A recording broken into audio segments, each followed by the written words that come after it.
Hi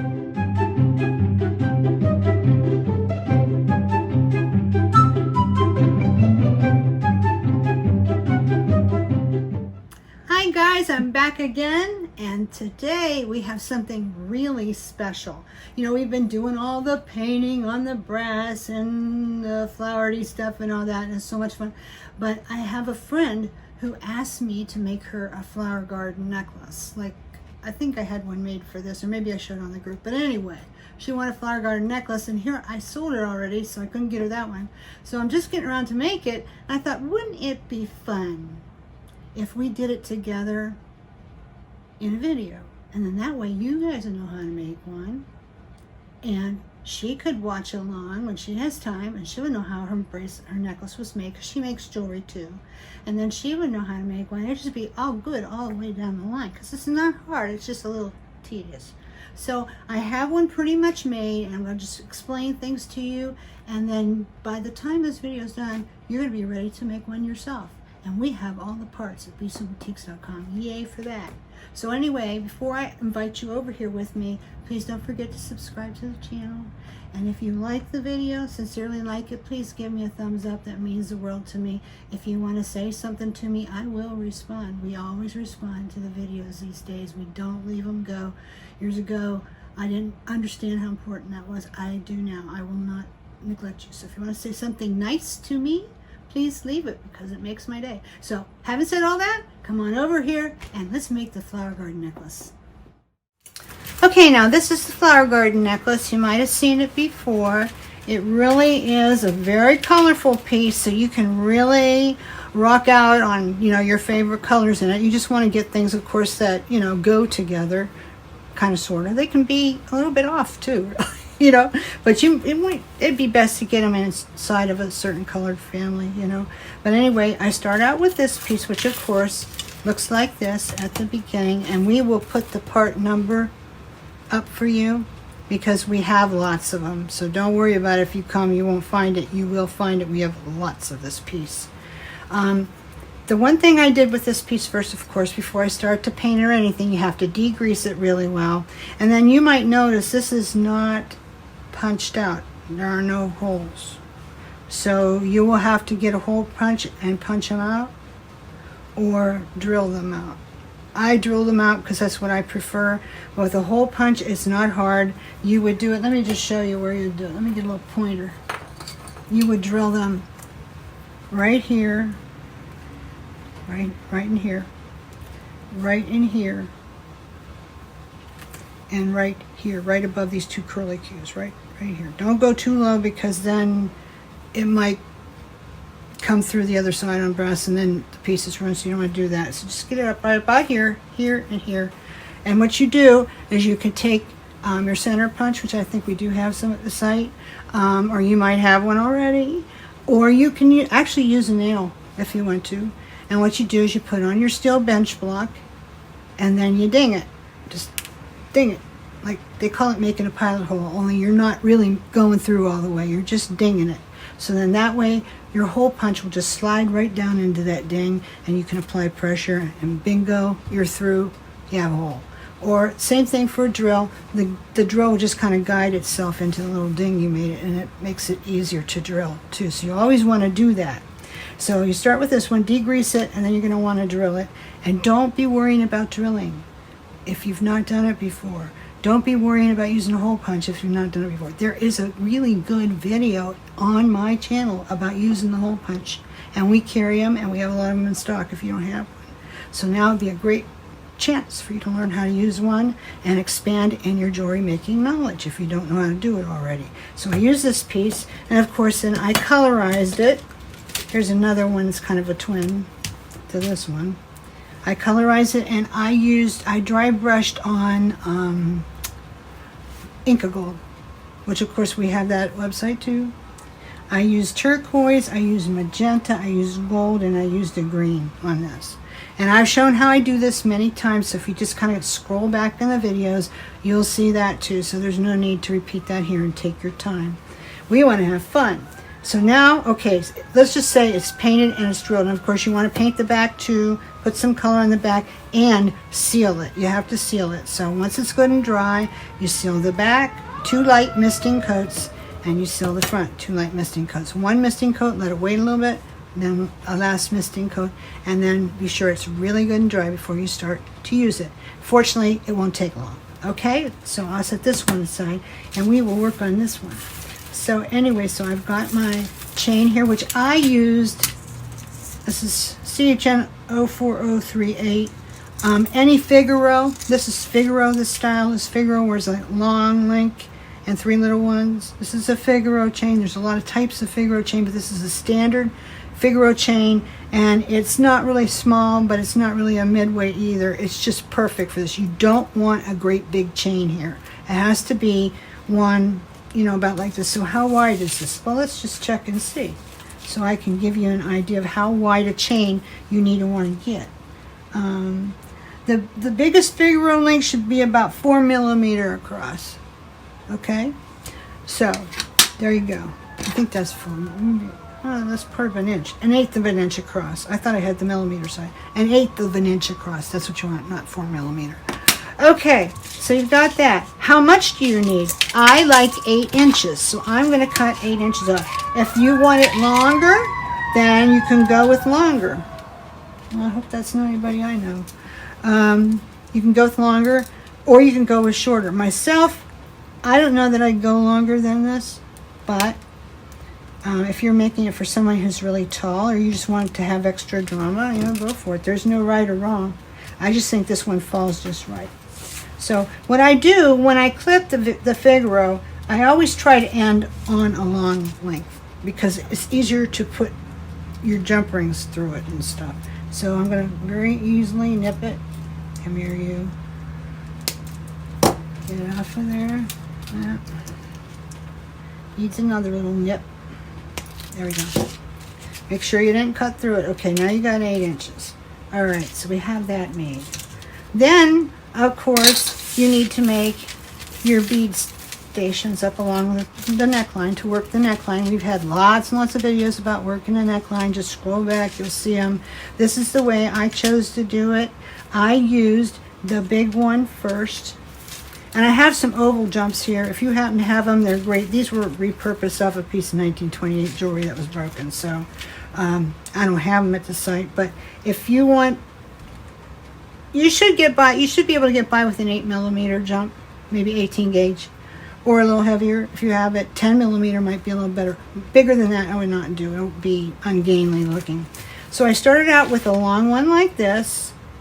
A little bit shorter one. I'm going to get a little bit shorter as I go up. I'm going to kind of graduate them. You don't want something like this. Let me put that there. You don't want something like this, say, like way up here on the neckline, because that's where it's going to start going around your neck, and it's going to bunch up and look really funny. You're not going to like it. So just remember, start out with your bigger, longer ones, and then graduate back, and then you should never have a problem with that, okay? So let's make one together just so that you can see how that goes. I have some more over here made too, you can see. And what it is, it's 2 of these. Where were they? Don't you know it? I had them sitting right here. Oh, here, they're right in front of me. Oops, lost the bead. Okay. That's part of the course for me. I have everything all laid out real nice and accessible, and I still can't find it. Man, I'll tell you what. So how I did this is I started out with a little melon bead, and I have a little bowl of beads. These are my beads that I play with.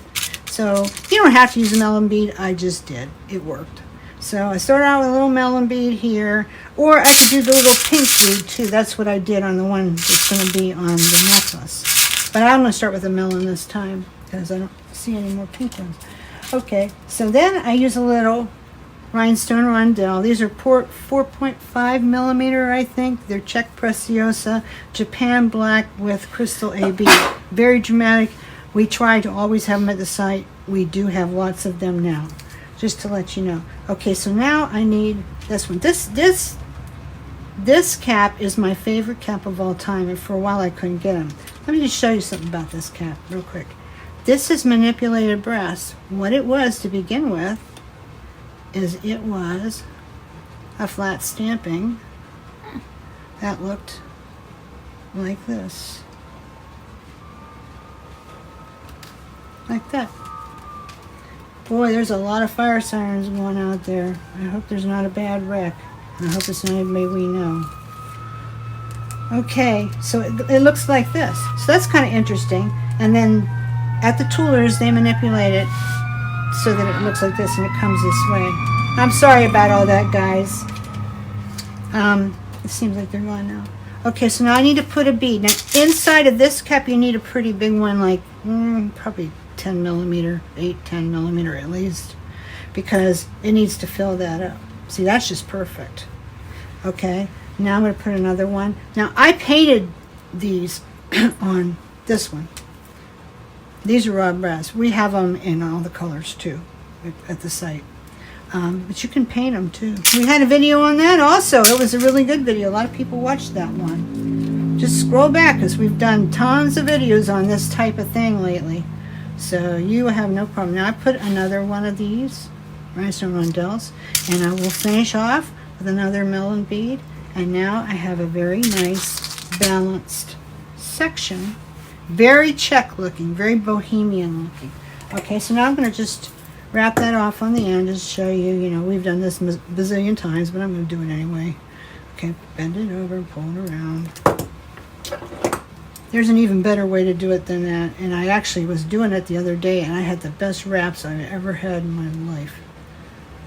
But this is the way I usually do it, and it tends to be the wonky wrap. Okay, so I'm going to hold this, and then I just pull it around with my fingers as tight as I can. Hope you can see. About 2-3 times around, depending, you know, how much wire you have. I'm using 3.5-inch eye pins, but they're vintage, and I don't have any more to sell right now, but I do have some longer ones coming in pretty soon. And I think we have the dirty brass ones, which go with the brass socks really well. And they're head pins, so you'd have to clip them off. But anyway, I'm just shortening this up a little bit to tuck it in and make it really good. So that's pretty much how you make the sections. You just pick your beads, and you just line them up, put them on an eye pin, and then loop the end, and you're ready to go. And this is what we do to finish connecting. Okay, so I'm going to do that.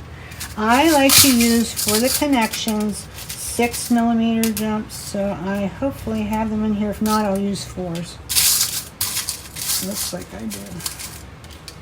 I get a few of them out here. Should have had this out. There's my back station that I wanted. Okay. Okay, I'll just fish it out. Okay, fine. So I've got my jumpy tool on. If you like those, we have them at the site. If you've not tried them, you got to at least try them once. Most people say, oh my word, I never lived before I had a jumpy tool. And other people don't like them. They're just used to work with 2 pair of pliers, so they're good. So, okay, it's fine. So I'm going to put this on. Now, you could string it all together before you put it on. In fact, you know what? Nah, I'll just go. It doesn't matter. Just do what you like best, what's best for you. Put them on. So I just have to be sure that I'm getting them in the same order. Although, for a very interesting work neckline, you don't have to use on this side the exact ones that you used on this side. You don't. You can use different ones. Just be sure it ends up in the same place. So we have to measure carefully. But you can change it all up or however you want. It's fine. I think that's fun, actually. So I'm just going to put these on real quick, and hopefully they don't fight me. I'll show you how I finish it off, and then I'll show you real quick how to do the charm string. Although, if you scroll back, here we go again. We have videos on charm strings, and this is basically a charm string with what's on the end of it. But I will show you a few things about it here so that you'll feel ready to make one of these necklaces yourself. And you don't have to make it all these different, you know, colors. You can make it however you like. It's your necklace, you know. You know, if you like it a different way, do it a different way in different colors, you know. You could do it monochromatic. You could do it all black and white if you wanted, you know. All different shades of pink to stay in one color family. Leave it alone like that. But it's up to you. This is just how I wanted to do it, because the original one I had was very colorful like this, and that's what she wanted. Okay, so, come here. Almost done. going up the side. You know, I got my last one. Now this is going to fit about 20 to 22 inches around the neck. If you want it longer, put in extra stations. If you want it shorter, take one out. You know, however it suits you. I don't like to get this way too long, you know, because this part is going to be long enough on its own. So I like to keep it up higher, you know, and honestly, if it was just 20, that would suit me just fine. But somebody might want it longer, so that's okay. All right, now I'm going to finish this off, so I need my, where did I put it, of course? I need my, this is ridiculous. I should have laid it all out here. Jumps? Yeah, I know. See them. I know, I have it. Here's one. Oh, nope, that's on something. They were on the... Well, anyway, this is the side I usually put my lobster. Here they are. They're down inside here hiding. Your lobster's on the other side. Huh? You have Oh, lobster. yeah. Oh, yeah, I did. Thank you. I thought it was going to be great today. I think it's still good. All right, so here's what I like to do. Is I always like to put a finial. So you need a jump that's big enough, you know, to hook it up at the back, which this one is. And then you just put your little, I like to put a little bead on the end because for me, that means it's finished. That means it's finished. But, you know, if you don't like to do that, you don't have to. It's just me. That's what I like. So, now, this is all hooked up and good. Alright, so now, just to show you a little bit about the charm string. This is pretty much done. But the charm string, here's how I do it, okay? And then I'll leave it to you guys to, you know, make your parts, because you know how to do that. We've done that so many times. I usually take it and I try to have one side longer than the other one, so that's not quite it. So I'll do this. That's how I usually hook it up. One side longer than the other. That's my choice. You're going to need a 10 millimeter jump for here. We do have them. So, you know, if you're going to put it on, I'll just put it on here since that's already done. So you can see how it goes on. Okay. It's a little fussy here because you don't have a lot of room, but really 10 is good. 10 will work. You might even be able to get an 8 to work. So get it good and flush. And then all you're going to do from here out is you're going to build it going up. You're going to put your little beaded sections. You just make them, put them on, you know, eye pins. I make them a little bit longer for the ends. And then I try to hit every opening going up, and then I put one through the top jump ring too. And it really doesn't matter if you hang it this way or that way. It's usually okay, but if you want to do it all one way, you might be assured of a, you know, better outcome. It just depends on the beads and stuff, how they hang. But I'll show you how this one hangs. This is pretty good. I see a couple little spaces where I missed something, so I may tinker with this yet. But, you know, if I leave it laid down there, you lose the effect. So hopefully you can see how this goes.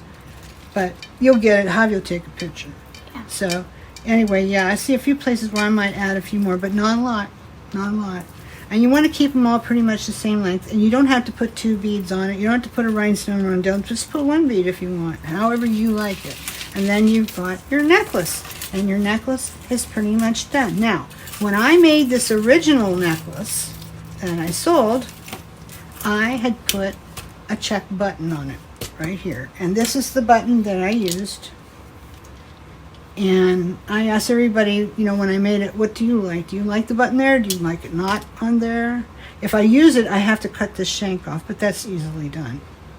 And then you just glue it down, you know. It kind of has a carnival glass look to it, so I kind of like it with all these colors, this one.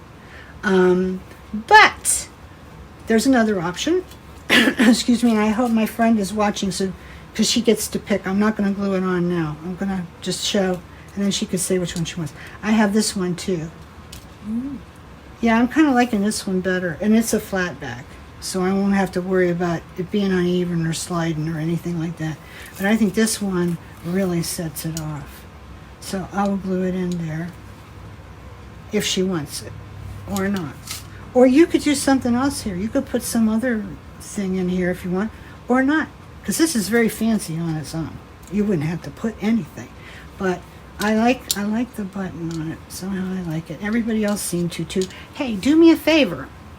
Why don't you, if you feel like it, in the comments of this video, tell me which one you like. Do you like the one that goes more toward blue or more toward fuchsia with blue and gold? Which one do you like best? Let's hear from you. I would love to hear from you. That'd be great. Just tell me which one you like, and then we'll see which one my friend likes, and I'll let you know another time, okay?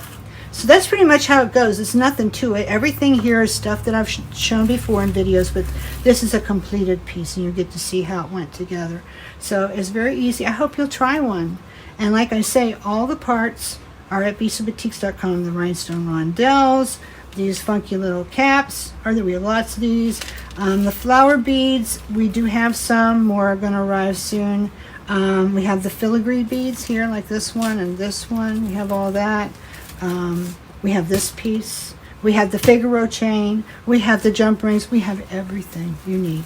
If you would need me to put that together for you, like make you a personal kit for it, that wouldn't be too hard for me. I would do it. Just let me know, and I'll give you a price. But anyway, if you want to go get it yourself, you can do that too. And don't forget, this week through Sunday night. Now today is what, December 11th? So through December 13th, 2020, use code GET20, GET20. No spaces, all caps. And you can get 20% off anything on our website except my book. So all this stuff would be 20% off, and there's no minimum order. And that's unusual for me, because normally if I give that big of a discount, I got to have a minimum order. But no, so take advantage of that. You want to try a few things out? There you go. You get a big discount too. Okay. I hope you liked it, and I will be back with you soon. This Sunday coming up, the 13th, I'm going to be on here on YouTube live, okay? We haven't had a live on here for a long, long time. So we're going to have one live. Hope you can come, and we're going to talk about responsible repurposing, the class, because that class is coming up pretty soon. You might wonder, what is that? Well, I'm going to tell you, and I'm going to show you. At what time? 7 o'clock. Thanks, Holly. Yeah. 7 o'clock EST, Eastern Standard Time. So December 13th, 7 o'clock p.m. EST. We'll be on for a half hour, 45 minutes, and talk to you a little bit about the class. And you can ask questions. So that'll be cool. Alrighty. I'm off, and we'll see you on Sunday, okay? Thanks, guys.